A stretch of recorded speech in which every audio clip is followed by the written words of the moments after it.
मंत्री केटीआर विपक्षी नेताओं पर भड़के हुए हैं। चुनाव अभियान के तहत यादाद्री ने भूनागरी जिले के वलीगोंडा मंडल में एक रोड शो का आयोजन किया। क्या ये केसीआर नहीं है जो यादाद्री जिले का अद्भुत विकास कर रहे हैं? पूछा गया 55 साल से सत्ता में रहने वाले कांग्रेस नेताओं का क्या हुआ विकास। यदि शेखर रेड्डी भूनागिरी से जीतते हैं तो उन्हें शेष सभी कार्यों को पूरा करने और यादाद्री को हरा भरा बनाने का आह्वान किया।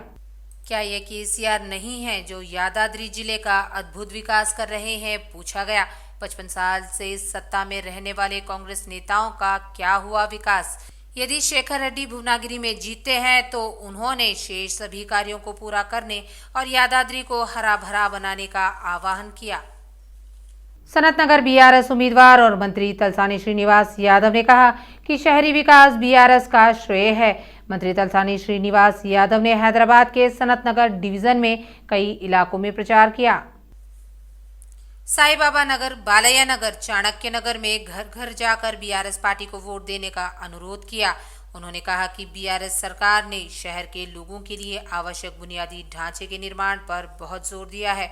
उन्होंने कहा कि सीएम केसीआर और मंत्री केटीआर को शहर में बाढ़ नियंत्रण के लिए व्यापक योजनाएं बनाने और एसएनडीपी के साथ शहर को एक नया रूप देने का श्रेय दिया जाता है।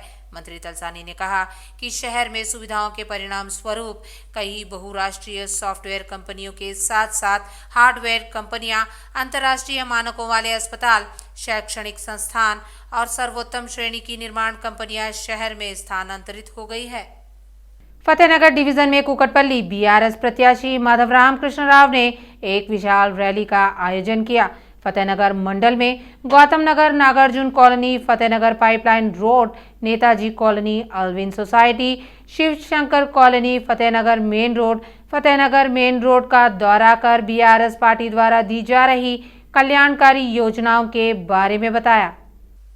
फतेहनगर मंडल में Gautam Nagar, Nagarjuna colony, Fatehnagar pipeline road, Netaji colony, Alvin society, Shivshankar colony, Fatehnagar main road का दौरा कर बीआरएस पार्टी द्वारा दी जा रही कल्याणकारी योजनाओं के बारे में बताया। केंद्रीय मंत्री तेलंगाना प्रदेश भाजपा अध्यक्ष किशन रेड्डी ने कहा कि जनता परिवारवाद के भ्रष्ट शासन को उखाड़ फेंकने के लिए तैयार है और उनका लक्ष्य एक बीसी व्यक्ति को तेलंगाना राज्य का मुख्यमंत्री बनाना है। उन्होंने विश्वास जताया कि आने वाली सरकार उनकी भाजपा सरकार होगी और आगामी चुनावों में लोग सत्तारूढ़ दल को उचित तवज्जो देंगे। चुनाव अभियान के हिस्से के रूप में भाजपा पार्टी के उम्मीदवार मर्री शशिधर रेड्डी ने सनतनगर निर्वाचन क्षेत्र के सनतनगर डिवीजन, अमीरपेट डिवीजन में बड़े पैमाने पर चुनाव अभियान शुरू किया। इस अभियान के मुख्य अतिथि केंद्रीय मंत्री प्रदेश अध्यक्ष किशन रेड्डी थे। उन्होंने कहा कि लोग राज्य में केसीआर परिवार के भ्रष्ट शासन को उखाड़ फेंकने के लिए तैयार हैं। बीजेपी के शीर्ष नेता और केंद्रीय गृह मंत्री अमित शाह ने कहा कि वे सत्ता में आने पर बीसी को मुख्यमंत्री बनाएंगे और एससी वर्गीकरण के लिए प्रतिबद्ध है। उन्होंने जनगांव में आयोजित सकल जनुला विजय संकल्प सभा में भाग लिया। एससी वर्गीकरण के लिए प्रतिबद्ध है। उन्होंने जनगांव में आयोजित सकल जनुला विजय संकल्प सभा में भाग लिया। कर दिया मित्रों, हमने तय किया है कि तेलंगाना में भारतीय जनता पार्टी की सरकार बनने के साथ ही हर 17 सितंबर को हैदराबाद लिबरेशन डे मनाएंगे और तेलंगाना के शहीदों को श्रद्धांजलि देंगे और बेरनपल्ली और परकल के शहीदों को याद करने के लिए हर साल 27 अगस्त को रजाकार विभीषिका स्मृति दिन भी मनाएंगे। मित्रों, भारतीय जनता पार्टी ने तय किया है कि बेरनपल्ली में एक भव्य स्मारक हमारे शहीदों के लिए बनाया जाएगा। ये केसीआर के नेतृत्व में वादा खिलाफी का काम हुआ है। उन्होंने जनगांव में पॉलिटेक्निक कॉलेज बनाने का वादा किया था, नहीं हुआ। उनके विधायक केवल और केवल भूमि कब्जाने में, जमीन कब्जाने में पड़े हैं। मित्रों, ये केसीआर, ओवैसी की पार्टी और कांग्रेस तीनों परिवारवादी पार्टियां हैं। ये तीनों पार्टियां 2G, 3G और 4G पार्टियां हैं। देखिए 2G का मतलब है 2 जनरेशन केसीआर। खैरताबाद के कांग्रेस उम्मीदवार विजय रेड्डी ने सोमाजीगुड़ा, संजीत नगर, एरा मंजिल और अन्य क्षेत्रों में प्रचार किया। उन्होंने घर घर जाकर कांग्रेस को जिताने के लिए हाथ के निशान पर वोट देने को कहा। स्थानीय लोगों को कांग्रेस पार्टी की 6 गारंटी योजनाओं और कांग्रेस पार्टी के घोषणा पत्र के बारे में बताया गया। स्थानीय नेताओं ने स्थानीय निवासियों के साथ चल रही महिलाओं का हर कदम पर स्वागत किया। विजय रेड्डी ने कहा कि केसीआर को हटाने के लिए सभी को एक साथ आना होगा और कांग्रेस पार्टी को जीत दिलानी होगी। उन्होंने कहा कि बीआरएस पार्टी अब मान्य नहीं रहेगी। आप सभी से अनुरोध है कि बड़े मन से कांग्रेस पार्टी को वोट करें। कांग्रेस के वरिष्ठ नेता वी हनुमंतराव ने कहा कि सीएम केसीआर ने तेलंगाना को शराब की दुकानों में नंबर 1 बना दिया है। उन्होंने चुनाव अभियान के तहत खम्मम जिले के तिरुमलपालेयम मंडल में आयोजित एक रैली में यह बात कही। उन्होंने सवाल किया कि 10 साल तक मुख्यमंत्री रहने के बाद केसीआर 2 जगहों से चुनाव क्यों लड़ रहे हैं। ये वही हैं जिन्होंने स्वराष्ट्र के लिए संसद में लड़ाई लड़ी। तेलंगाना सोनिया गांधी ने दिया था। वहीं उस दिन सोनिया गांधी की तारीफ करने वाले केसीआर ने गुस्सा जाहिर करते हुए कहा कि आज उन्हें डांटा जा रहा है। उन्होंने पूछा कि राहुल गांधी जब घूम रहे हैं तो आ क्यों रहे हैं, आप महाराष्ट्र क्यों गए। याद दिलाया गया कि केसीआर ने खम्मम में चावल उगाने वाले एक किसान को बेड़ियों से जकड़ दिया था। इसलिए उन्होंने कांग्रेस पार्टी को सत्ता में लाने और कांग्रेस प्रत्याशियों को जिताने का आह्वान किया। बीजेपी नेता और हुजूराबाद विधायक इटेला राजेंद्र ने कहा कि अगर केसीआर को एक और मौका दिया गया तो वे हमेशा की तरह प्रगति भवन और फार्म हाउस तक ही सीमित रहेंगे। इटेला ने नागर कर्नूल जिले में चुनाव प्रचार में हिस्सा लिया।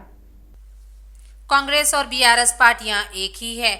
इटेला ने कहा कि यदि आप कांग्रेस पार्टी को वोट देते हैं तो यह बीआरएस को वोट देने जैसा है। इटेला ने मतदाताओं से अपील की कि वे कांग्रेस के लिए अपना वोट बर्बाद न करें। बीआरएस सरकार में विधायकों, मंत्रियों और अधिकारियों को भी बोलने का मौका नहीं मिलता। दलित मुख्यमंत्री जिन्होंने राशन कार्ड, दलितों के लिए 3 एकड़ जमीन, बेरोजगारी लाभ और घरेलू नौकरियों की बात कही थी, उन्होंने अपना कोई भी वादा पूरा नहीं किया है। मेडचल से कांग्रेस प्रत्याशी वज्रेश यादव के बेटे अजय यादव ने कहा कि मंत्री मल्ला रेड्डी को भ्रम है कि पैसा बांट देंगे तो जीत जाएंगे। अजय यादव ने कांग्रेस नेताओं पर हमले की निंदा की जब वे यह जानकारी लेकर वहां गए थे कि बीआरएस पार्टी की पैसा पीरजादीगुड़ा निगम के एक अपार्टमेंट में है। अजय यादव ने आलोचना की कि मल्ला रेड्डी ने राज्य सरकार से जुड़वा नगर पालिकाओं के लिए कोई धन नहीं लिया। बीआरएस पार्टी का पैसा पीरजादीगुड़ा निगम के एक अपार्टमेंट में है। अजय यादव ने आलोचना की कि मल्ला रेड्डी ने राज्य सरकार से जुड़वा नगर पालिकाओं के लिए कोई धन नहीं लाया। पेद्दांबरपेट में बीआरएस पार्टी में लोगों का भारी तांता लगा हुआ था। इब्राहिमपट्टनम निर्वाचन क्षेत्र के विभिन्न ग्राम वार्डों से कांग्रेस पार्टी के नेता और कार्यकर्ता बीआरएस पार्टी में शामिल हो गए हैं। बीआरएस पार्टी के विधायक उम्मीदवार मंचिरेड्डी किशन रेड्डी को डंडेम राम रेड्डी के वरिष्ठ नेताओं ने पार्टी में शामिल होने के लिए आमंत्रित किया है। मंचिरेड्डी किशन रेड्डी ने कहा कि बीआरएस की कल्याणकारी योजनाओं और विकास को देखकर अन्य दलों के कई लोग बीआरएस में शामिल हो रहे हैं। मंचिरेड्डी ने कहा कि सीएम केसीआर ने तेलंगाना में बिजली और साफ पानी की समस्या का समाधान कर दिया है। यदि राज्य के सभी समुदाय विकास करना चाहते हैं तो उन्होंने कार चुनाव चिन्ह के लिए फिर से वोट करने और केसीआर का उल्लेख करने को कहा। बीआरएस याकुतपुरा निर्वाचन क्षेत्र के विधायक उम्मीदवार सामा सुंदर रेड्डी ने कहा कि सीएम केसीआर की हैट्रिक जीत निश्चित है। चुनाव अभियान के तहत उन्होंने बीआरएस नेताओं के साथ सिंगरेनी कॉलोनी की झुग्गियों में घर घर जाकर प्रचार किया। चुनाव अभियान के तहत उन्होंने बीआरएस नेताओं के साथ सिंगरेनी कॉलोनी की झुग्गियों में घर घर जाकर प्रचार किया। एमआईएम नेता सांसद असदुद्दीन ओवैसी ने मलकपेट निर्वाचन क्षेत्र के अकबरबाग डिवीजन के कालाडेरा इलाकों में चुनाव प्रचार किया। विधायक ने बलाला के साथ किया चुनाव प्रचार। ओवैसी चाहते थे कि बलाला मलकपेट में भारी बहुमत से जीते। विधायक ने बलाला के साथ किया चुनाव प्रचार। ओवैसी चाहते थे कि बलाला मलकपेट में भारी बहुमत से जीते। कांग्रेस प्रत्याशी मलरेड्डी रंगारेड्डी ने कहा कि अमित शाह और केसीआर मुस्लिम आरक्षण हटाने की साजिश कर रहे हैं। तीनमार मल्लन्ना ने रंगारेड्डी जिले के याचाराम मंडल के मिडिपल्ली नानक नगर ताड़ीपर्थी गांव में कांग्रेस उम्मीदवार मलरेड्डी रंगारेड्डी के समर्थन में अभियान में भाग लिया। तीनमार मल्लन्ना ने कहा कि केटीआर और किशन रेड्डी दोनों झूठ बोलकर तेलंगाना के लोगों को गुमराह कर रहे हैं। आरोप लगाया गया कि केसीआर के शासन के दौरान गांव में शराब का उत्पादन और वितरण किया जा रहा है। उन्होंने कहा कि उन्होंने जहर फैलाने वाली फर्मा कंपनियों को लाकर हमारे जीवन को खतरे में डाल दिया है। कल जब कांग्रेस सत्ता में आएगी तो फार्मासिटी को खत्म करके आपको न्याय देंगे। अगर तेलंगाना दिया गया तो भी कांग्रेस 6 गारंटी योजनाओं के जरिए विभिन्न तरीकों से लोगों का समर्थन करेगी। सभी ने कांग्रेस को वोट देने और जिताने के लिए कहा है। हैदराबाद के सीपी संदीप सांडिल्य बीमार पड़ गए हैं। उन्हें तुरंत अपोलो अस्पताल में ले जाया गया और उनका इलाज किया जा रहा है। जब सीपी संदीप गंभीर रूप से बीमार पड़े तो बशीरबाग पुराने सीपी कार्यालय में थे। अधिकारियों ने तुरंत सीपी की पहचान की और उसे हैदरगुड़ा के अपोलो अस्पताल ले गए। फिलहाल अपोलो के डॉक्टर सीपी का इलाज कर रहे हैं। उनका इलाज करने वाले डॉक्टर ने बताया कि उनकी तबीयत स्थिर है। Hi, this is Sandeep Shandilya. Today I had a bit of giddiness problem. So for that giddiness problem, I had come to Apollo, and I think I am diagnosed with acute spondylitis and some low BP problem. But I am fine, and maybe they'll keep me under watch for one day, and tomorrow I'll be coming for work. So whatever rumors or these things are going on, so I'm making this video for all to see. I'm fine. Dominican Republic में एक सुरंग की cement की दीवार गिरने से 9 लोगों की मौत हुई है। यह घटना सैंटो डोमिंगो क्षेत्र में हुई। अधिकारियों ने कहा कि भारी बारिश और बाढ़ के कारण सुरंग की दीवार ढह गई है।